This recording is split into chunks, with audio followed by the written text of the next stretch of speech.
Hello, guys and gals, me Mudahar, and boy oh boy, anytime I get to talk about old Elon Musk makes me a happy boy. Now, ladies and gentlemen, I'm one of those people since like 2015, 2016, I've been following into the Elon Musk rabbit hole. Every time he opens up a project that is kind of stupid, there's always like a PhD graduate, a person that has 20 years in the field experience, suddenly whip up a YouTube channel, prove their credentials, and make an hour-long expose on why these ideas are stupid.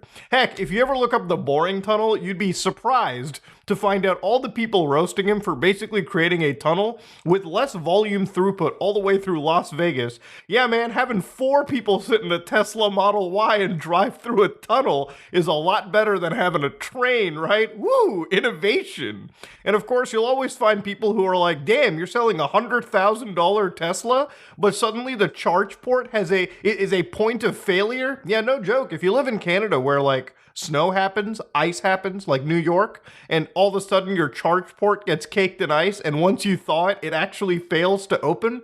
Yeah, whoever thought they're a Tesla, by the way, that having a electronic charge port versus like having the option to open it up manually is kind of a top-level genius, by the way, too. True goofy movie material. But of course, you know, that's just one of the many laughs that we can have.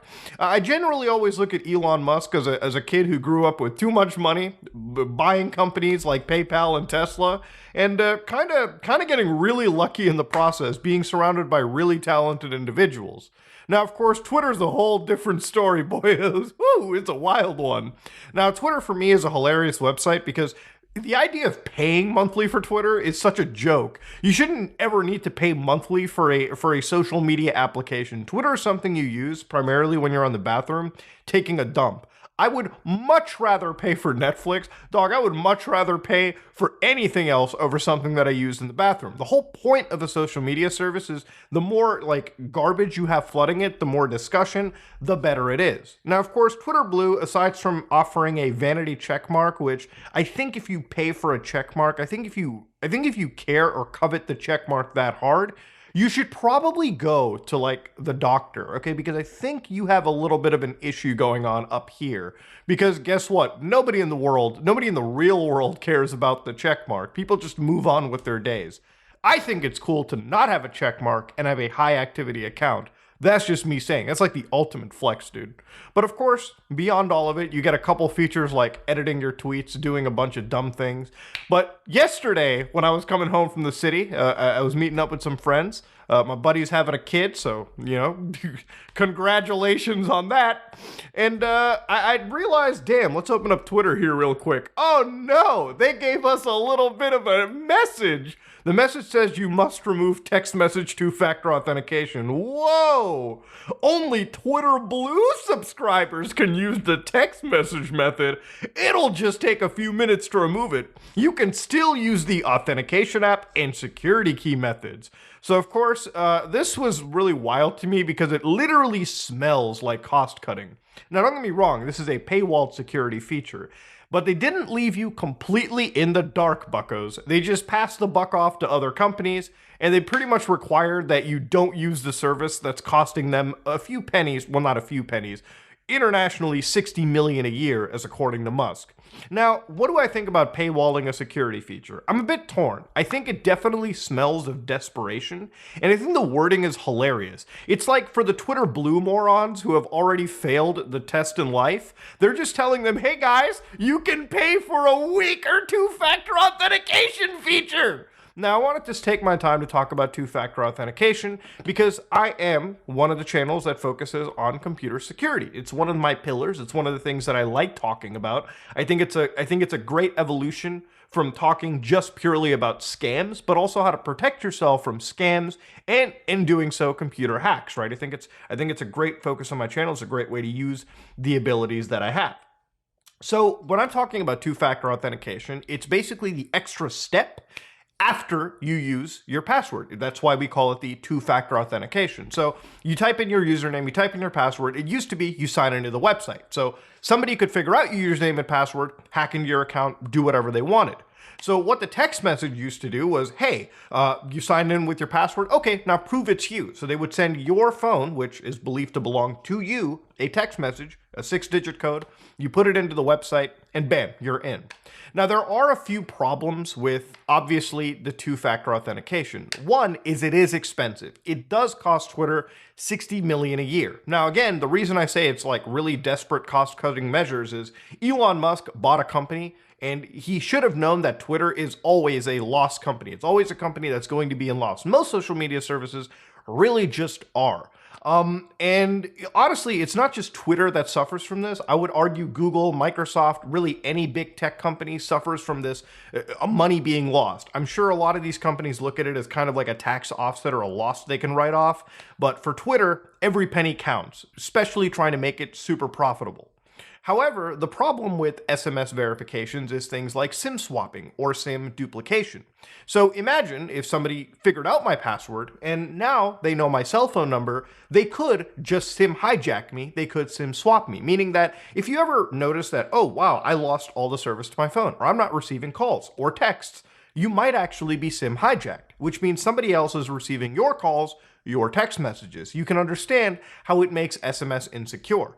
But again, there's always SS7 attacks, which means that an attacker literally exploits the vulnerabilities to identify or eavesdrop on your text messages. You've also got rerouting attacks. You may even get malware attacks on your smartphone itself, meaning that your actual phone's operating system has a piece of malware running on it that could be rerouting text messages, could be doing something, could just be doing something to you. You could have somebody shoulder hacking you, which is literally a term that we use, where like literally you could be at a store, the hacker could be right behind your shoulder, enter the password themselves, look over at your phone, look at the little notification drawer, and if they're fast enough, enter the 6-digit code if they see it. Yes, SMS verification is definitely insecure, and it's one of the reasons why I try not to use it. Any website that I have SMS verification put into that I really don't care about, at the end of the day, the only websites that I really put my effort into is banking services, the tax services, and financial services really in general. Anything super duper important like bills, and of course, ultimately, my Google and YouTube channel is the thing that I put the most paranoia into. So when it comes to Twitter, I set up text message verification years ago, nothing really happened, and moved on with my life. This is in conjunction with 60-digit passwords. So again, even if text messages are insecure, the password itself isn't. You still need a combination of two healthy, verification checks in order for them to be successful. But we're getting a bit ahead of ourselves. Now, ever since they banned you or they paywalled the security feature, I think it's wild to kind of word it in a way where you're charging those Twitter Blue subscribers more money so they can use an inherently worse feature. Now, in my opinion, if you were to actually secure your account, there are tools like Authy, which is an actual desktop, mobile-based authentication app. So again, you download this, and you also need a cell phone service to get access to it, by the way, too. You need SMS in order to make an account on this, get it going. And then, of course, you can use this to store your authentication, and then you can actually just use it this way. Now, of course, this isn't even entirely safe either. So the way that this works is typically a site will give you a QR code or a seed that you enter a phrase into this app, and it will then start feeding you these, authentication codes. Now, if you were storing that QR code somewhere for some dumb reason, somebody could take that QR code, take a photo of it, and probably figure out, hey, I'm getting the same codes you are. And then all of a sudden, they have access to your authentication as well. So this isn't secure either, but it's inherently more secure than SMS verification.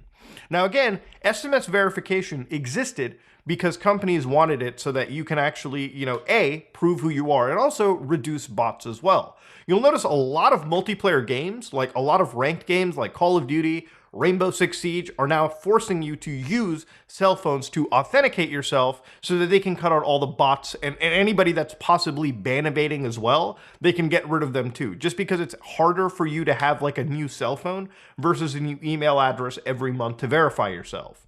Now, I'm going to go a step further and say that if Twitter wants to paywall a security feature, they should really try to eliminate it completely. I think get rid of SMS verification altogether. Don't give it for Twitter Blue people. Don't give it for yourself.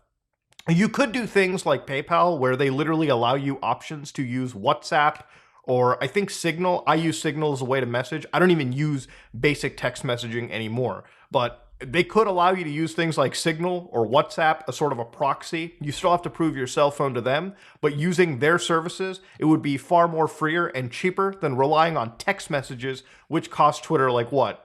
Something like 0.0002 cents on average. Again, 60 million a year. It does add up.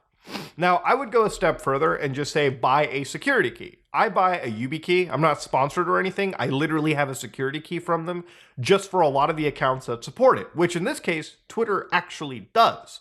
So this is an amazing way. It's probably the least adopted because you actually have to spend like $50 for each of these keys. And again, you can use the same key for like multiple accounts. So I buy one of these keys, and any service that supports it, I plug in a USB key to my computer, my smartphone, and I sign in that way. And it's the only reason why I personally believe my YouTube channel has not actually been hacked by anybody.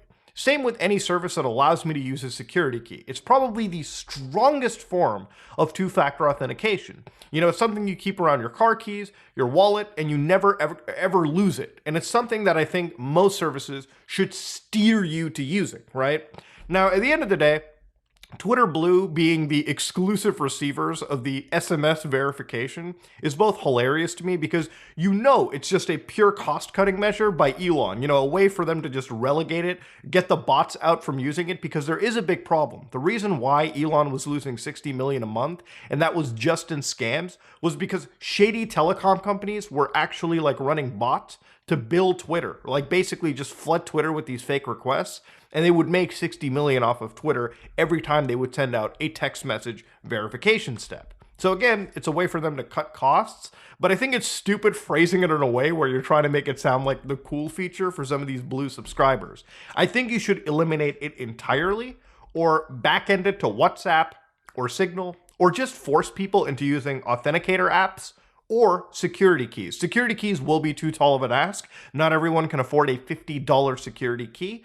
So again, totally understandable. But yeah, it's one of those things where like I found it really laughable, but it gave me a good chance to talk about actual authentication, actual two-factor checks. You should absolutely be using 2FA whenever you can, and it should absolutely be treated by use security key if you can, then authenticator app, and worst case scenario, text message based. And I think it's laughable when anybody makes it text message based like a paid for service. Insanely hilarious shit to me. But ladies and gentlemen, what can I expect from the wild adventures of Twitter? This is me, Mutahar, and if you like what you saw, please like, comment, and subscribe. Dislike it if you dislike it. If you learned something, let me know in the comment section below. I am